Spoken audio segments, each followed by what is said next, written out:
គឺការប្រឡងប្រណាំងលើការបើកទឹកពីក្នុងធុងហើយ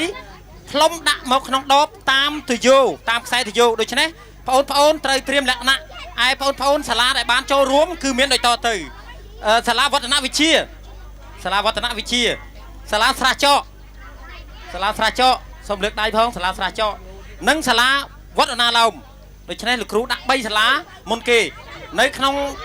ការប្រឡងប្រណាំងនេះគឺបងប្អូនលោកគ្រូបញ្យល់បងប្អូនហាមដាច់ខាតមិនឲ្យបងប្អូនយកទយោខ្សែទយោយកទៅយកក្នុងធុងទេគឺបងប្អូនអោនបើកទឹកនៅក្នុងធុងហើយយកទយោដាក់ក្នុងមាត់បានផ្លុំទឹកពីក្នុងមាត់តាមទយោចូលមកក្នុងដបនៅលើតុបងប្អូនស្ដាប់បានទេបានឥឡូវយើងចាប់ផ្ដើមណាប្រុងព្រៀបប្រយ័ត្នចាប់ផ្ដើមឥឡូវនេះបងប្អូនកំពុងតែចាប់ផ្ដើមអនុវត្តប្រឡងប្រណាំងលើវិញ្ញាសាគឺបូមបើកទឹកពីក្នុងធុងហើយមកផ្លុំដាក់ក្នុងដបតាមទយោដែលមានបណ្ដោយប្រវែង5ម៉ែត្រដូច្នេះបងប្អូនត្រូវប្រើកម្លាំងផ្លុំយ៉ាងខ្លាំងគឺដូច្នេះបងប្អូនត្រូវប្រើកម្លាំងដោយប្រើការផ្លុំនេះគឺប្រើកម្លាំងពីក្នុងខ្លួនហើយក្រុមរបស់គេកំពុងតែជួយឲ្យយោបល់និងឲ្យមតិក្នុងការដែលផ្លុំ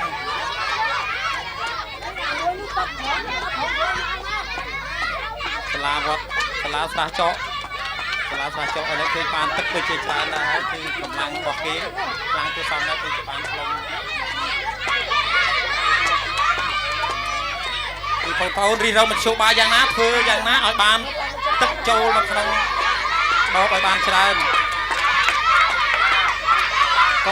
សូមបងប្អូនកុំឲ្យចិត្តទឹកពេកបងប្អូនកុំឲ្យចិត្តទឹកពេកបាទកុំឲ្យចិត្តទឹកពេកអត់ឲ្យទេអត់ណាជួយទេគឺឲ្យតែដៃគូពីរនាក់ទេ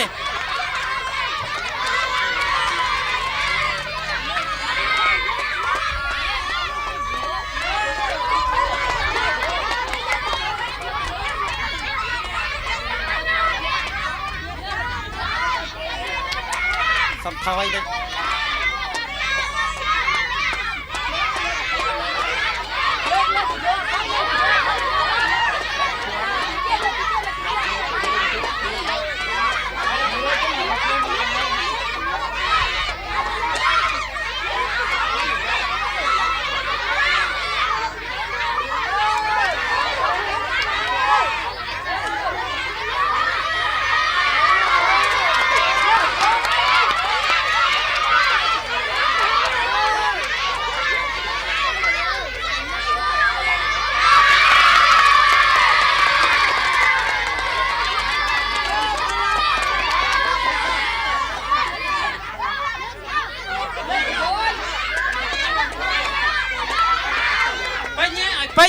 គឺឲ្យពេញ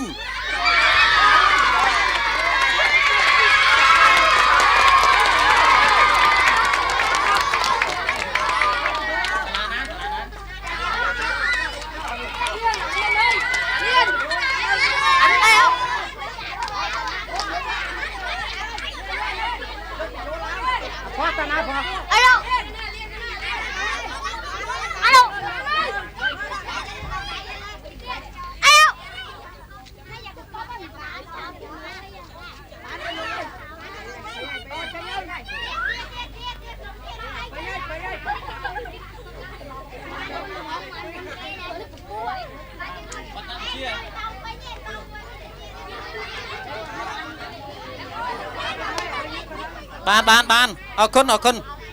ទអរគុណហើយឥឡូវនេះគឺលេខ1បានទៅស្រះចកលេខ2បានទៅវឌ្ឍនវិជ្ជានិងលេខ3បានទៅអណាឡោមឥឡូវលោកគ្រូសុំសាលា3ទៀតបាំងកេងកងបាំង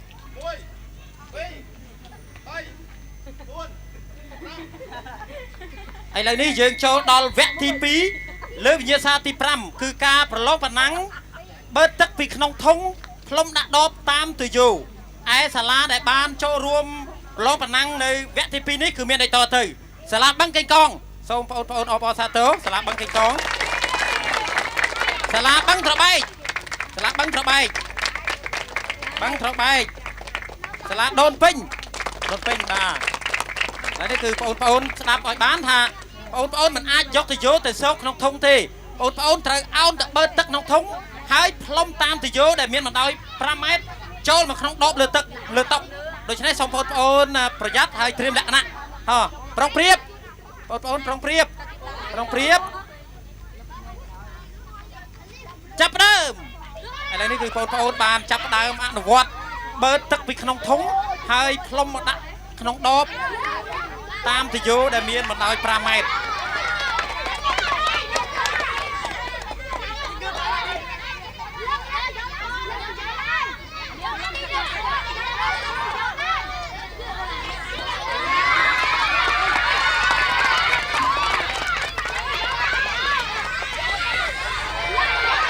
បងប្អូនបាន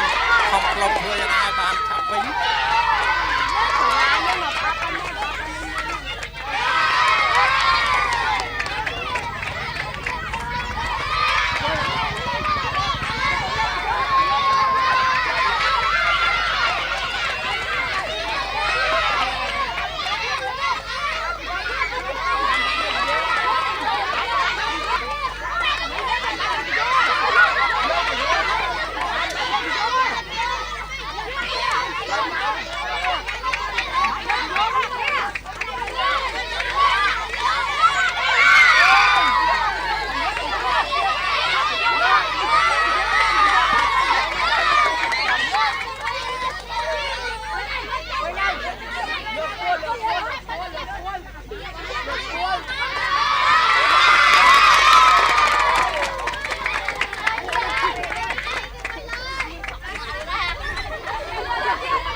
អាឡូឥ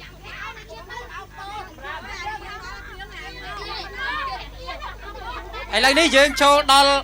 វគ្គទី2គឺជាការប្រកួតដាច់ព្រាត់លើវិញ្ញាសាទី5គឺការបូមទឹកពីធុងផ្លុំដាក់ដបតាមទយោឯសាលាដែលត្រូវចូលប្រកួតដាច់ព្រាត់គឺមានសាលាដូនពេញសូមជួយអបអរសាទរនិងសាលាស្រះចកគឺមាន2សាលា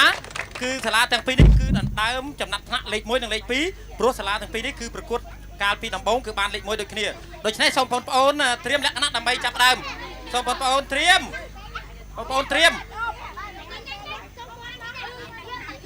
ចាប់ដើមបងប្អូនចាប់ដើមគឺសាលាដូនពេញ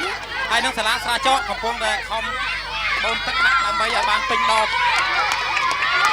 គឺការបឺតទឹកពីក្នុងធុងដើម្បីបញ្ចូលទៅដបតាមទយោប្រវែង5ម៉ែត្រ